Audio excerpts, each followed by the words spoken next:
trouble topside! The hunt for the fragments of the Weather Dominator is in full swing. And in this sort of race, there's no silver medal for finishing second. Is this G.I. Joe or Indiana Jones? This is G.I. Retro and the Palace of Doom. Now, back to G.I. Joe. Yo, Joe, and welcome everyone back to G.I. Retro, where we are revisiting and celebrating each and every episode of G.I. Joe, A Real American Hero, the Sunbow Marvel run. We are into the second miniseries, The Revenge of Cobra, Part 3, The Palace of Doom, originally aired September 12th, 1984. And at this point, the Weather Dominator has already been destroyed, its three main fragments scattered across the globe. So now, both G.I. Joe and Cobra are in a race to recover them, to reassert control both of the crazy weather that it is causing and also the entire world. The Hydromaster landed at the Island of No Return, the Ion Correlator, the Palace of Doom, and the Laser Core at the Roof of the World. The bulk of today's episode deals with the recovery of the Hydromaster and the Ion Correlator, but we've got some other stuff going on as well. The cliffhanger from last episode had nothing really to do with the Weather Dominator at all. Shipwreck recruited by Flint, Mutt, and Junkyard on Flint's sandboat, which, yes, I still really want a toy of that, but it was man overboard into the sandstorm for Mutt, and we pick up right there, and Flint immediately also picking up where he left off in terms of showing his heroics. Mutt! You can't save him in this storm! I've got to try! Here! Take this! Flint throwing caution to the wind, going in after Mutt and rescuing him right at the start of this episode, getting back to Shipwreck Sandboat. They're able to wait out the sandstorm and then get on their merry way. I will, however, point out the Shipwreck last episode said it was wind-powered, the only thing that Cobra couldn't detect. Not sure about those thrusters, but I digress. They make it all the way back to the G.I. Joe base. It's a great moment when they finally show up because the Joes, they're gearing up to try and go recover these pieces of the Weather Dominator, and they kind of need a boost, a shot in the arm as they get ready for this mission, and they get it with Flint, Mutt, Junkyard, and the newly recruited Shipwreck showing up. And it's also here that we get instant chemistry and the start of one of the great classic Joe-mances of all time. Mutt, you old kettle cleaner! Welcome home! We all kept hoping you'd make it back, Flint. Well, that means a lot. Knowing your buddies miss you, I mean. She's your buddy? This is Shipwreck, and he saved our necks, Lady Jaye. I'd rather save yours. Thanks. But we've got a world to save first. Yo, Joe! So there you have it, the start of one of the top fan favorite Joe-mances of all time between Flint and Lady Jaye. And then, of course, you get Shipwreck trying to put the moves on Lady Jaye as well. So just a great demonstration all the way around. The chemistry between Flint and Lady Jaye, and then that sort of suave ladies' man, or at least he thinks he's a suave ladies' man, that roguish sort of approach from Shipwreck. Love to see it. Everyone's reunited, and we are off and running towards the missing pieces of the Weather Dominator. But before we get there, before we go to the Island of No Return and the Palace of Doom, we got to take a quick little side trail here because we did get an appearance from Roadblock. When we last saw Roadblock, he had survived the vines of evil. The Joes don't know that, so I don't know. I guess they maybe assume that he was killed in action, unfortunately. But no, Roadblock's still alive. He's got to avoid these big cats. He leaps onto the back of this truck, and inside he finds Honda Lou West, rescues her, and it's a truck full of the finest victuals, as she says. I don't know why Cobra stole her truck, but Roadblock and Honda Lou West are now a pairing. But that's all we get of Roadblock in this episode. It's a very small scene, but setting the stage for later on in the miniseries.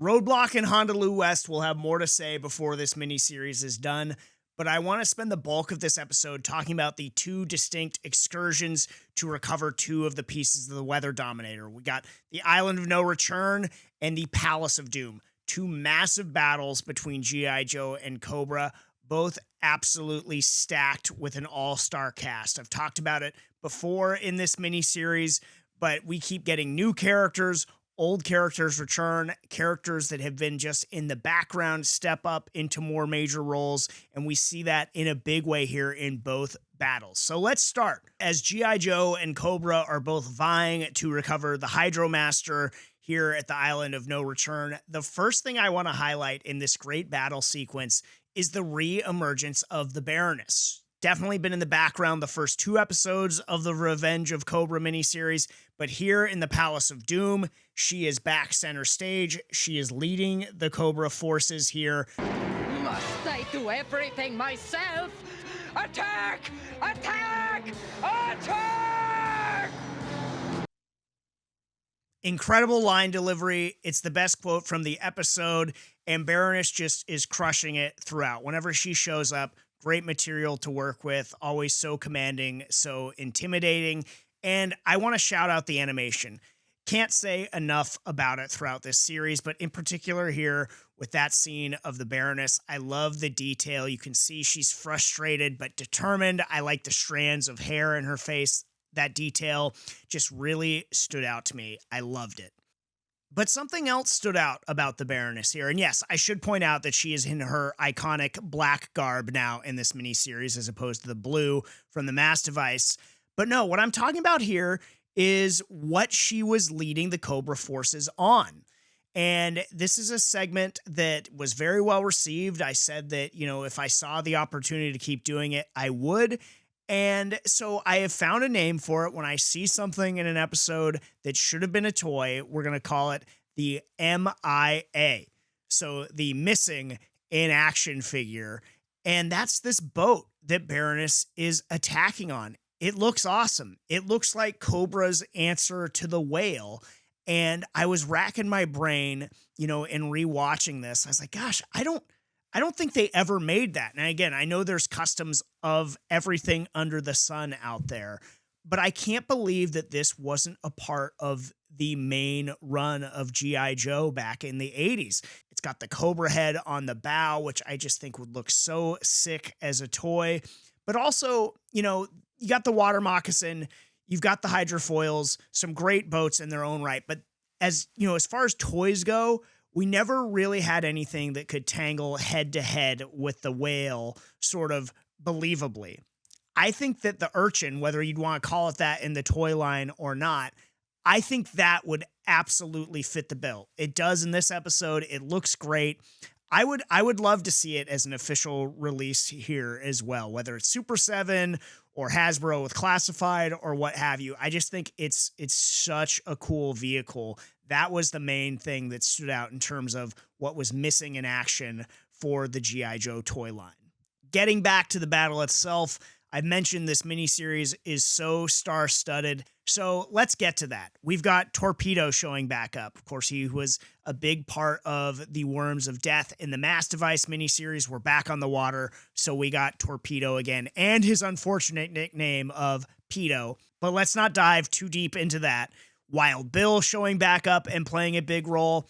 I mentioned the whale with, being sort of the urchin being the counterpoint to the whale. For the first time, really, we've got Cutter and the whale making a big impact felt here.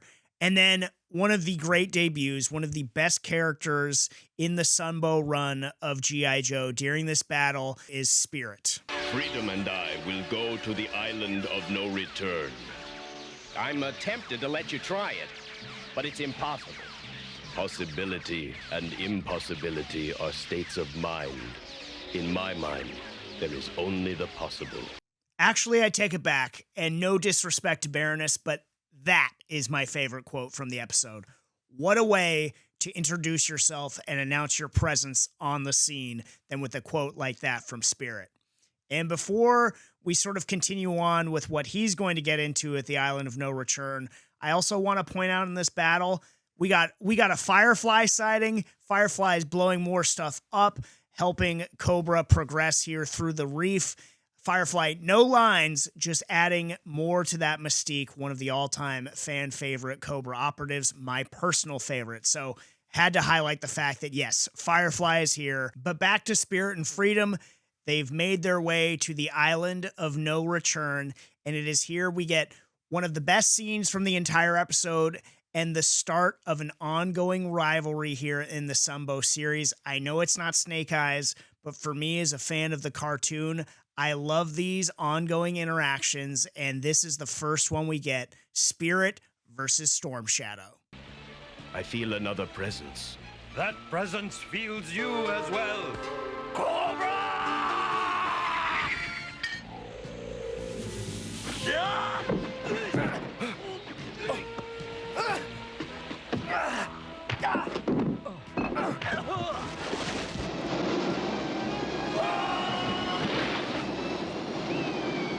Absolutely great stuff. More fantastic animation. I love Storm Shadow using the Ninja Star and Freedom intercepting it. Really cool. The battle over the waterfall. It's like out of Sherlock Holmes and Moriarty.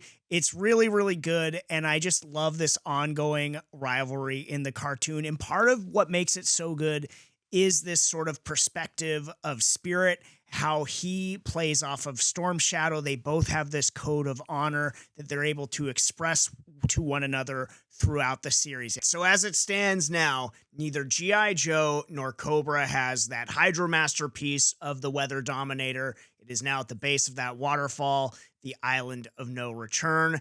Let's jump over to the jungle. Let's jump to the Palace of Doom, where the ion correlator is. And Cobra is first on the scene, being led by Major Blood. The scanner indicates the fragment we want is inside that large structure there.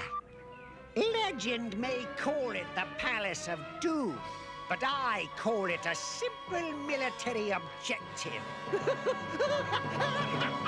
I got a kick out of the scanner scene, not just because we get another signature Major Blood laugh, but because he's using it and he's like, oh, the correlator appears to be in this large structure.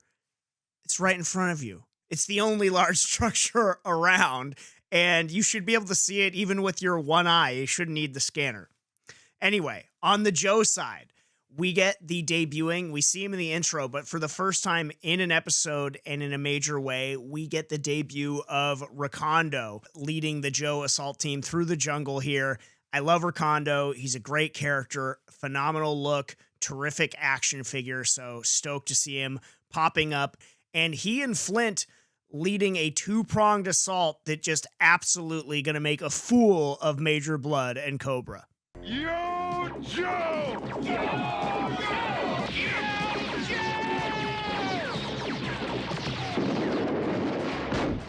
I'm caught in a pincer's movement.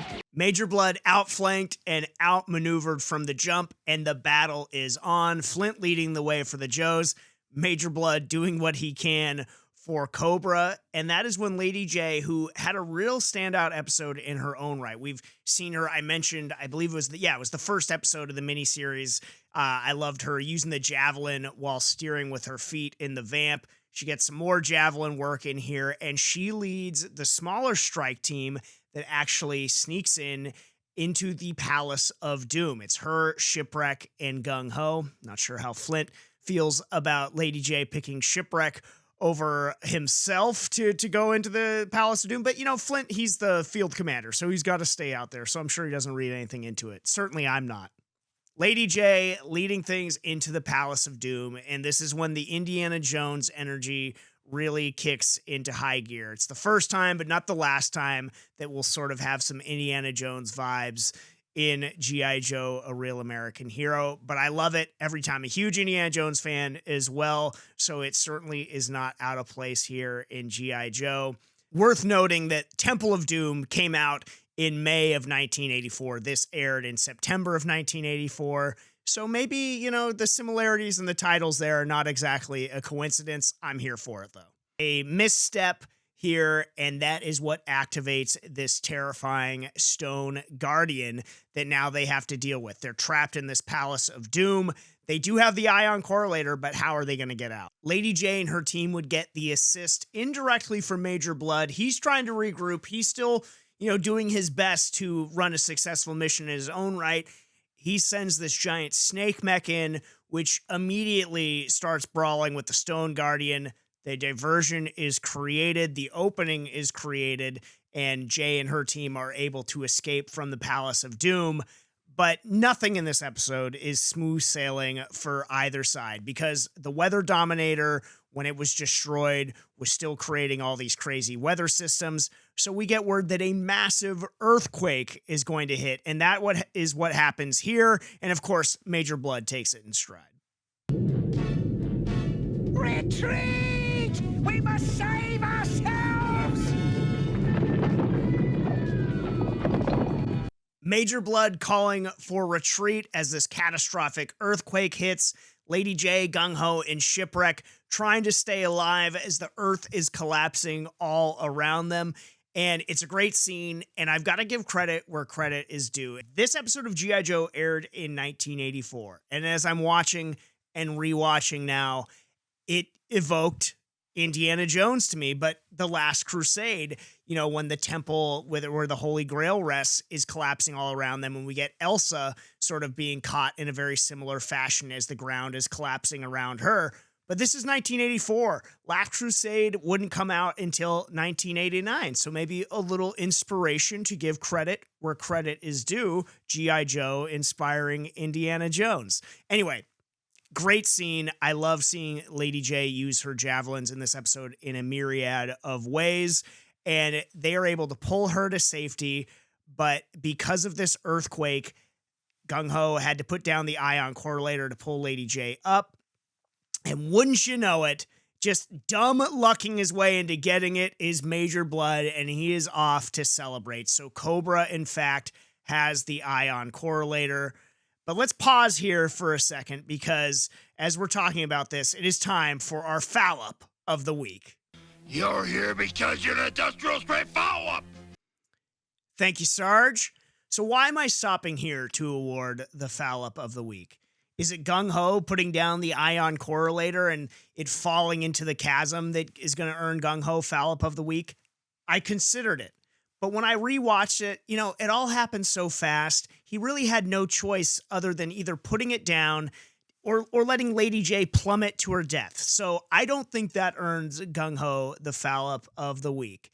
And it might surprise you, but it's as I was watching and I put it all together, it falling into the hands of Major Blood and then flying off, thinking that he should be celebrating this great victory, it clicked. Major Blood did nothing in this episode but just fail upwardly and is unjustly rewarded with this piece of the Weather Dominator. Major Blood got outflanked and overwhelmed immediately. He called retreat. He inadvertently let Lady Jaye and her team escape from the Palace of Doom by creating that opening with the snake mech. And yeah, he just sort of dumb lucked into getting the piece of the Weather Dominator. So for this week, and for the second time, Major Blood is our foul-up of the week.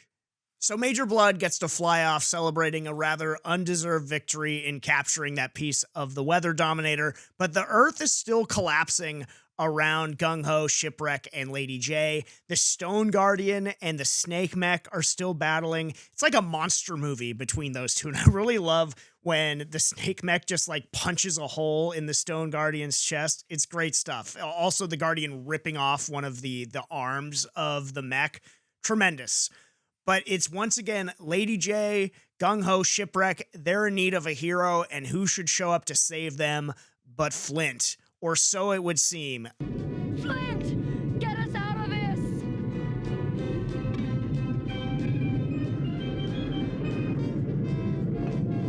Come on, now!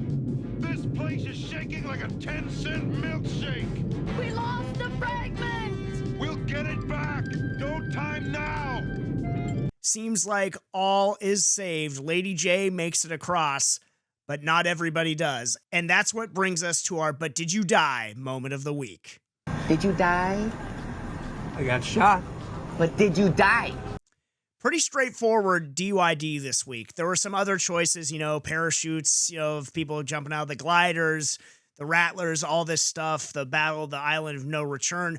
Heck, Spirit and Storm Shadow could have been the DYD going down that waterfall. But no, it was so dramatic with Gung Ho and Shipwreck falling towards this chasm. That's the cliffhanger of this week's episode. And I also think it's our perfect but did you die moment of the week, because they're just falling to their death. And that is how the Palace of Doom ends. Gung Ho and Shipwreck plummeting towards their certain death. What a great cliffhanger, and what a great episode. Just from top to bottom, I really enjoyed it. It's jam-packed with action. The two major battle scenes, the two major missions that we get to see between G.I. Joe and Cobra going after these pieces of the Weather Dominator. Tons of characters, whether it's returns or new characters. We get Spirit and Storm Shadow kickstarting their rivalry and that duel. Really good stuff throughout this episode. And also, not just the military vibe, we get the sort of the pulp adventure type vibe. I talk about the sort of Indiana Jones energy in this episode at the Palace of Doom. I love it when we get that in G.I. Joe, and it was fully on display in this episode. So, one last piece of business before we get out of here for this episode, and that is, of course, we have to crown this week's episode MVP. On a night where you thought, well, he isn't quite himself. How good can you be? MVP. Well, unlike the foul-up of the week, which was a bit of a runaway for Major Blood, and no disrespect to Major Blood or any of his fans, I like Major Blood. I've said before, I think he's the perfect sort of like lieutenant, sub-boss level villain for G.I. Joe to contend with, but I think he pretty clearly earned the honors this week. But you can let me know if you disagree. But unlike that, I think the MVP battle had no shortage of contenders. I talked up the Baroness throughout. I heavily considered awarding her MVP in this. Some great quotes. She's leading the Cobra forces. She was awesome. Spirit made a tremendous debut and an impact in his first episode, starting that rivalry and that duel with Storm Shadow. Definitely a standout, but I think just a little too short of time in this episode to get the crown, but I think it could be coming as soon as next episode. We will see. So if it's not Baroness, if it's not Spirit, it must be a G.I. Joe character shrouded in mystery who makes a big, booming impact wherever he goes. That's right, Firefly. No, I'm just kidding. Firefly is not the MVP of this episode. I do hope that someday I get to award him an MVP. He's my, favorite Cobra character. He's my favorite action figure of all time. But no, to me, the top two contenders for MVP, it's the Joe-mans. It's Lady Jaye and Flint. Both had terrific episodes. Both were featured heavily throughout. Lady Jaye, she led that smaller team into the Palace of Doom to recover the piece of the Weather Dominator, even though they didn't ultimately get it. We got to see her kicking butt on the battlefield with her javelin in a couple of different ways. And just overall, in her first really major appearance in the show, she stood out in a big-time way. But ultimately, and for the first time ever in the history of GI Retro, we have a back-to-back MVP winner. I am giving it once again to Flint. I just really think Flint had the strongest case here. He rescued Mutt without hesitation. I really love that. His quick back and forth with Shipwreck where he was being discouraged from trying to rescue him, and Flint just says, I have to try. And that is so classic Flint and classic G.I. Joe heroism. He also led the mission overall in the Palace of Doom. He just came up aces time and time again. He saved Lady Jaye not once, but twice. And even a little underrated moment when Lady Jaye is sort of lamenting, we lost the piece of the Weather Dominator. Flint showed leadership and poise, and he showed priorities. Like, hey, I'm going to rescue you. We can get the piece of the Weather Dominator back later, but we all go home or nobody goes home kind of energy, a la Sergeant Slaughter from Flint. So I think to me, he's the obvious choice again for MVP. And it stands to reason. This miniseries very much so focused on him. He's, for lack of a better phrase, he's the new Duke. By the way, Duke and Snake Eyes still captured by Cobra, not seen at all in this episode. And before Flint showed back up, I want to point out, and it was mentioned in the comments some weeks back, that Scarlet, again, Duke and Flint are gone, Scarlet takes over. So I thought that was interesting. But yet again, back-to-back weeks now, Flint, the MVP, and because I haven't shouted him out yet, but the voice actor, Bill Ratner, who voices Flint, one of the most iconic voices in G.I. Joe, and he's killing it. And he got to do a lot more in this episode and drop some great Flint lines, which really, sort of made his case for MVP all the stronger. Like the saying goes, two's company, but three's a regiment. Be sure to let me know what you think. Who's your pick for MVP, DYD, foul up, and the like, whatever's on your mind.